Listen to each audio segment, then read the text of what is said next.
Richard Rawlings signed a contract that stopped him from posting a photo of his own car on Instagram without Discovery Channel's approval first. Not his personal Lamborghini, not a shot taken inside his own garage in Dallas, not anything. A man who built his entire reputation on speed, instinct, and deal-making had handed over the right to share something he personally owned. By the end of this video, you'll understand why Fast and Loud really ended, what Rawlings told Joe Rogan that the internet completely missed, and what he's building right now that no fan of the show has actually laid eyes on yet. If you've ever wondered what happens when a cable television network gets hold of a personality too big to contain, this is that story. None of this is simply about a car show running its course. What it's actually about is what a network contract looks like from the inside when you're living inside one every single day, and what it costs a man like Richard Rawlings to finally walk away from all of it. Going back to where this really started, not the premiere, but the part nobody ever discusses, when Fast and Loud launched on Discovery Channel in 2012, the whole thing felt like something caught by accident on camera.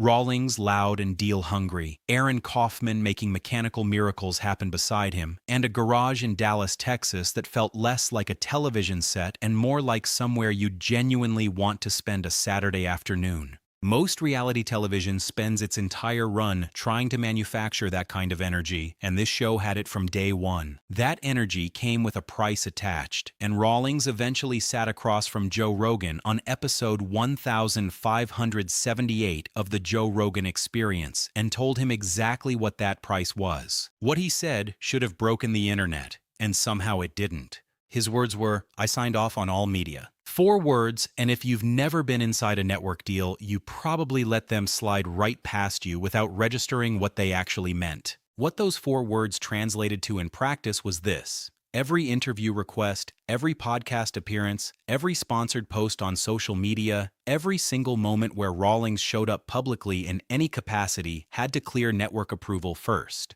Posting a car he'd just bought on his personal Instagram required checking whether Discovery Channel had an objection. None of that was unusual by Hollywood standards, but that's exactly the point. Those standards were designed for a different kind of talent, not for a man whose entire brand ran on instinct and momentum. Picture what that does to someone like Rawlings over time. By nature, he moves fast, spots a deal, takes the deal, tells everyone about the deal, and is already thinking about the next one before the handshake is finished. That's not a character someone invented in a writer's room. That's the actual man, running on the same frequency he always has. And now every public move requires running through a layer of network approval before it can happen. That pressure didn't crack anything overnight. Across 8 years, it built quietly and consistently, the way most things that eventually break tend to build. But the contract was only the start, and what unfolded inside the garage over those 8 years is something Rawlings had never fully laid out for anyone until he sat down with Rogan. On that same episode of the Joe Rogan Experience, Rawlings didn't stop at the social media restrictions.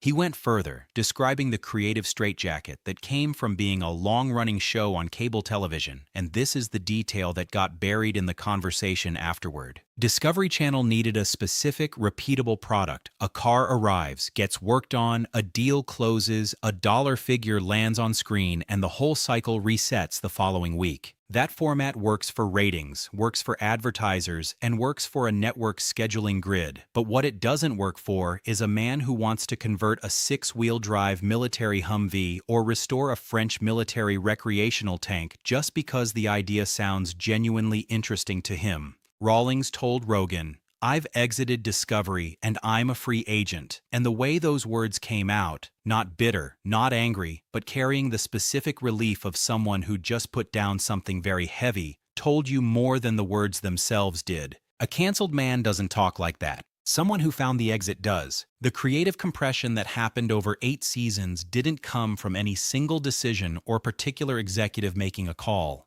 What it came from was the slow, grinding reality of fitting a man's actual ambitions into a format that needed to be digestible for a broad cable television audience on a Tuesday night, week after week, season after season. Somewhere inside all of that, what Gas Monkey Garage could be on television kept getting smaller than what Rawlings actually wanted to build. And that brings everything around to Aaron Kaufman, and to 2016, when the whole structure of the show started showing cracks that couldn't be smoothed over in post-production. Kaufman's departure from Gas Monkey Garage is one of those events the automotive world still hasn't fully settled on a single version of, partly because it played out on camera for everyone to watch. He told Rawlings directly that his vacation was going to be permanent, and later, in separate interviews, Kaufman admitted that he and Rawlings were having real difficulty being in the same building together. Reading that as two strong personalities grinding against each other after years of close quarters makes sense, and some of that friction was certainly real.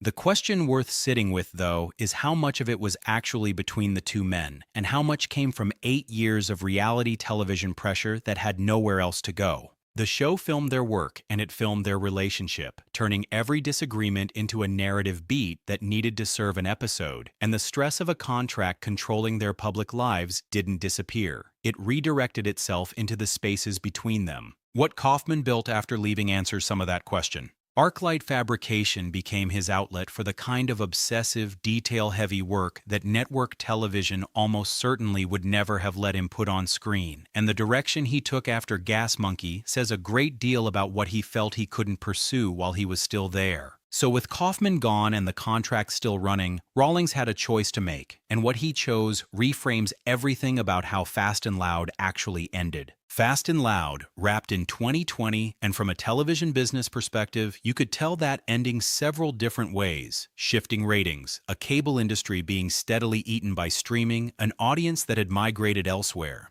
All of those things were happening simultaneously, but Rawlings has never described it as a cancellation, not once. And the language he's consistently used is the language of exit and liberation rather than loss. The behavior that followed backs up that framing completely. Once the Discovery deal concluded, Rawlings didn't go quiet. The Gas Monkey YouTube channel started generating content on his own schedule. The Monkey Trap podcast launched. He appeared on shows hosted by Adam Carolla and Joe Rogan, and he did every piece of media he wanted with whoever he wanted, with nobody signing off on any of it beforehand. A man who just got canceled doesn't move like that. The Garage itself in 2026 looks nothing like what Fast and Loud fans spent 8 seasons watching. The physical space still sits in Dallas, Texas, and the brand still carries the Gas Monkey name, but what's happening inside those walls now is a completely different operation. A 6x6 Humvee conversion underway, a French military recreational tank in the mix, Lamborghinis and Ferraris being worked on without a format requirement or a network note anywhere in sight, just because the projects interest the man running the place and nobody can tell him otherwise. Meanwhile, the brand licensing side of the business, covering beer partnerships and bar and grill locations, has grown into something that generates revenue without a wrench ever leaving the wall.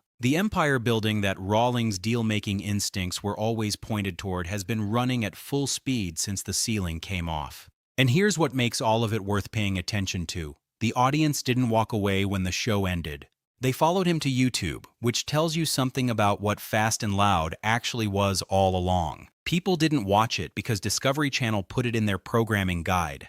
They watched it for Rawlings, for the energy and the chaos and the personality and the deals, and all of that is still there on the Gas Monkey YouTube channel, completely unfiltered, operating on nobody's schedule but his own. The one question fans of the original show keep returning to is whether Fast and Loud could ever come back, and whether Rawlings would walk into another network deal to make it happen. He hasn't closed that door completely. He's indicated in various interviews that content isn't off the table, only that he won't produce it on terms that aren't his. And that's where the real answer lives, because the YouTube model works precisely because no terms exist beyond the ones he sets himself. The moment a network deal re-enters the picture, every restriction he spent 8 years getting out from under comes right back with it. The weekly episodic format that made the show what it was at its peak sits in direct conflict with where Gas Monkey operates now. Not because the audience disappeared, not because the garage stopped working, but because the man running it proved he doesn't need anyone's permission anymore, and that changes the math on everything. The garage is alive, the brand is growing, and the man is free. But the show,